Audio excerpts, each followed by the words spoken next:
We are running. 95% of our life is coming from the programs of life, how to live life that we get in the first 7 years of life. That's why poor people stay poor and rich people stay rich. The movie The Matrix is not science fiction.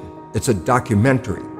Every human, and this is a fact, every human first 7 years is download a hypnosis. The brain of a child under 7 is in a lower vibrational frequency. When you put wires on a person's head, you read electroencephalograph, reading brain activity. A child below 7 has a lower vibration than consciousness. It's called theta.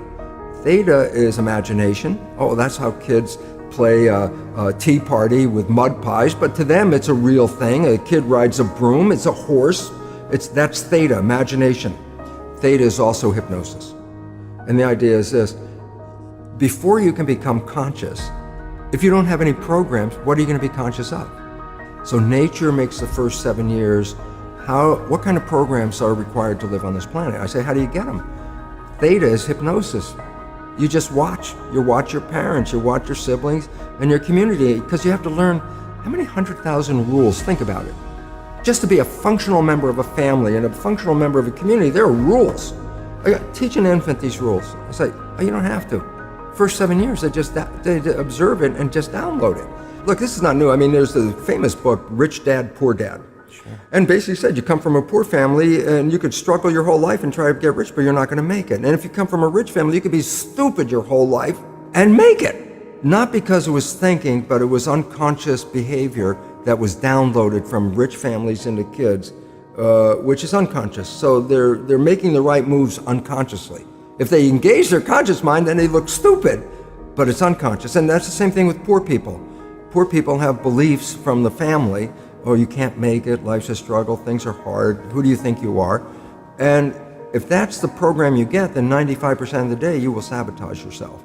And that's why poor people stay poor and rich people stay rich, because the programming. 95% of our life, this is a fact, comes from those programs in the subconscious. Every day, only about 5% of their life are you using conscious, which is creative. 5%. So your life is being lived, even though you think you're living your life. Exactly, and you don't see it because it's called subconscious, below conscious. And the Jesuits, for 400 years, they were boasting. People didn't understand. They say, give me a child until it's 7 and I will show you the man. They've been saying that for 400 years because they knew 7 years was the program period. And 95% of your life after that will be whatever that program is. So you don't have to try and think about what happened. I just say, look at your life. The things you like that come into your life come in because you have a program that supports them. But anything you struggle with, work hard at, put a lot of effort into making it happen, why you're working so hard, inevitably, you have a program that doesn't support that conclusion and you're trying to override the program. So you don't need to do a lot of shrink and psychology stuff. You just look at your life and say, where am I struggling? Because wherever you're struggling, inevitably is a program in your subconscious that does not support that destination you've been looking for. The conscious mind is creative and can learn in any number of ways. Read a self-help book, go to a lecture, listen to this program, and conscious mind's going to get some awareness. And I go, yeah, but subconscious mind doesn't learn that way. I go, right, it doesn't. Subconscious mind learns in 2 fundamental ways naturally. Hypnosis, which is the first 7 years. And after age 7, how do you put new programs in? Repetition, practice. You want to drive a car, you didn't learn how by just getting in the seat and put the key in. You had to practice driving the car.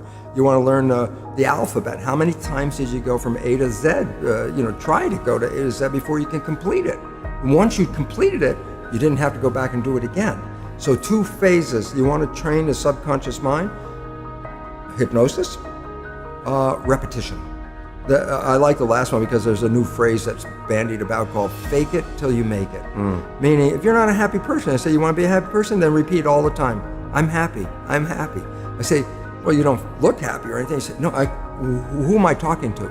By repetition, I'm talking to subconscious. Okay. If subconscious gets, I am happy, and 95% of your life comes from that subconscious, there will be a point once the subconscious got, I am happy, you don't have to say it again. Okay. It'll be automatic. And that's why we see people do affirmations and gratitude journals and stuff, because if you do that daily, It's repetitive, and that's the secret part. Putting a sticky note on the refrigerator is more like a suggestion, but it's not a repetition. So it doesn't work very well. But you have to do, repetition is a habit. It's making habit. So you got to do something religiously in the sense of repeating it to make it work. We are running out of time. What are you going to do with the time you have left? I say that if you don't reposition yourself, you could miss the best time in your life, in this season of life. Because we have got to change the way we think. We have got to change the way we function. We have got to change the way we deal with issues. And the reason that you have to begin to reposition the way you think and the way you function and the way you feel is that we many times are stuck